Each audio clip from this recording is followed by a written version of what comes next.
Finally, how do cells talk? If you lose the signal, you get unchecked growth or no growth. Robbins classifies signaling into 3 buckets.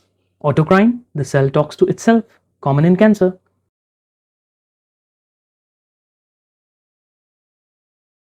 Paracrine, the cell talks to its neighbor. Think neurotransmitters or wound healing. Endocrine, the cell talks to a distant organ via the blood.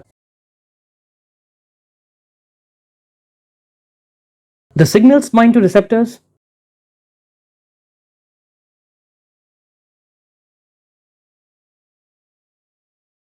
The most famous one you need to know, tyrosine kinase receptors. When a growth factor binds, the receptor adds a phosphate. This triggers a cascade, usually the MAP kinase pathway or the PI3K pathway. Mutations in these pathways, like a mutated RAS or PI3K, act like a gas pedal stuck to the floor. This drives uncontrolled cell division.